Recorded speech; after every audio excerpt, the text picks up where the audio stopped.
Capítulo 15. La primera vez que Paul Lambert se lavó en el slum, incurrió en una nueva infracción de las sacrosantas tradiciones. Como había visto hacerlo a los hombres en el camino de la fuente, se desnudó hasta quedar solo en calzoncillos. Salió del callejón que había ante su cuarto con su cubo de agua. Se agachó hasta apoyarse en los talones, en esa posición típicamente india tan difícil de mantener para un occidental. Vertió el agua sobre los pies y empezó a frotarse vigorosamente los dedos, cuando el viejo hindú de la tea shop de enfrente le interpeló horrorizado. «Father, no es así como debes lavarte. Primero hay que lavarse la cabeza y terminar por los pies, cuando ya has limpiado todo lo demás».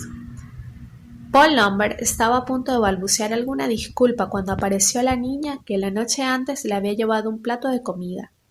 El espectáculo de aquel sahib medio desnudo, que se salpicaba con agua, le divirtió tanto que él se echó a reír. «¿Pero por qué te lavas, Dada?», preguntó. «Tienes ya la piel tan blanca». Unos instantes después, Lambert cometió un tercer desliz al arrollar en sentido contrario la estera de rafia sobre la que había dormido. En vez de empezar por el lado de la cabeza, lo hizo a la inversa, con lo cual corría el peligro, como le hizo comprender por gestos el musulmán de la casa vecina, de pasar la noche siguiente con la cabeza en el lugar donde la víspera había puesto los pies. Ya sabía que iba a necesitar tiempo para captar todas las sutilezas de la vida en el slum y no escandalizar a nadie, reconoció más tarde el sacerdote francés. Había notado una cierta reserva para con él cuando volvía de la fuente. Unas mujeres dejaban caer precipitadamente sobre su rostro la tela de su sari. Unos niños que jugaban a canicas salían huyendo como conejos. Solo los animales no mostraban ningún ostracismo. Como las ratas, la escolopendra y los mosquitos de la noche, las moscas no dejaban de asediarle. Las había a millares, se desplazaban por racimos, siempre dispuestas a pegarse al menor centímetro cuadrado de mi piel. Penetraban por las orejas, por la nariz, por los ojos, hasta en mi boca junto con cada bolita de comida. Nada frenaba su audacia. Ni siquiera echaban a volar cuando las asustaba. Se contentaban con ir andando un poco más lejos para seguir infligiéndome allí su suplicio. Yo estaba inerme ante esas cabalgadas frenéticas en torno a mi nariz, por mis mejillas, entre los pelos del pecho, de arriba abajo de los dedos de los pies. Para tratar de escapar a aquellos verdugos, fijaba el pensamiento en un recuerdo. En mi madre, por ejemplo, batiendo huevos hasta el punto de nieve para hacer una isla flotante, mi postre preferido. O en el rostro de mi padre al volver por la noche de la mina, negro como un carbonero. Paul Lambert se dirigió también hacia la imagen del santo sudario. En voz alta repitió una letanía de Om. Al cabo de un rato, esta invocación se había convertido en algo completamente inconsciente. Calcaba su ritmo sobre el de las pulsaciones cardíacas. Esta manera de utilizar su ritmo biológico para comunicarse con Dios le liberó poco a poco de toda contingencia exterior. Las moscas podían seguir agrediéndome, ya no las notaba. Fue entonces cuando la alegre cara del enviado del párroco de Joura apareció en el quicio de la puerta. Quiso saber cómo el francés había soportado sus primeras horas en aquel lugar. El relato de sus aventuras en las letrinas y de sus batallas con ratas y moscas le consternó. «El señor cura me encarga que le diga que hay una habitación cómoda para usted en la casa parroquial», insistió. «Esto no le impedirá venir a pasar aquí todo el tiempo que quiera. Por favor, acepte. Este no es lugar para un sacerdote».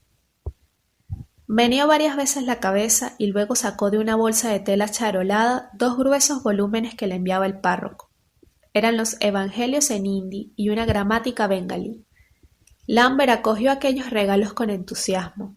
Serían herramientas insustituibles para ayudarle a derribar el muro de silencio que le aislaba en su nueva existencia. En vez de contrariarle, aquella incapacidad de expresarse y de comprender al principio encantó al francés. Para un extranjero que llega a una sociedad de miseria así, era una ocasión única de ponerme en estado de inferioridad, explicará. Era yo quien necesitaba a los demás, y no ellos quienes me necesitaban a mí. Reflexión fundamental para un hombre que se sentía tan privilegiado respecto a los que le rodeaban, que se preguntaba si alguna vez podría integrarse verdaderamente. ¿Cómo, en efecto, creer que compartes realmente su condición moral y física cuando disfrutas de una salud de jugador de rugby, cuando no tienes una familia a la que alimentar, alojar y cuidar, cuando no tienes que buscar trabajo ni se tiene la obsesión de conservarlo, cuando uno sabe que en cualquier momento puede irse? Esta barrera de la lengua facilitó paradójicamente sus primeras relaciones con la gente, haciéndoles sentir cómodos ante él, dándoles un sentimiento de importancia, de superioridad.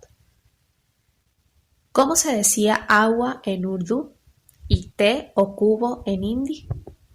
Al repetir mal estas palabras en su lengua, al pronunciarlas incorrectamente, desató sus risas, se atrajo poco a poco su amistad, hasta el día en que, comprendiendo que no era un visitante de paso, le dieran el sobrenombre afectuoso de Paul Dada, gran hermano Paul.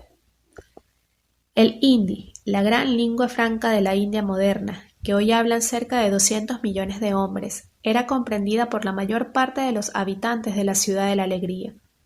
Era una de las 20 o 30 lenguas que se usaban en el slum, entre ellas el bengalí, el urdú, el tamil, el malayalam, el punjabí y muchos dialectos.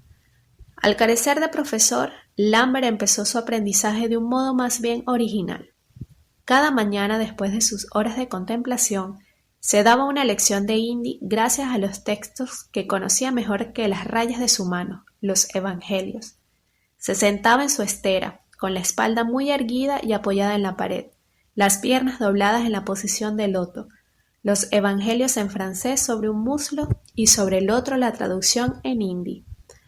La graciosa y misteriosa caligrafía le hacía pensar en los jeroglíficos egipcios.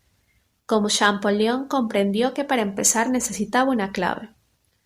La buscó pacientemente examinando página a página el texto en hindi con la esperanza de descubrir un nombre de persona o de lugar que no hubiese sido transcrito. Por fin sus ojos tropezaron con una palabra de 10 letras escrita en mayúsculas latinas. Aquella palabra le permitió identificar el versículo y como lo conocía de memoria, pudo escribir frente a cada término francés su equivalencia en hindi. Solo faltaba reconstruir un alfabeto.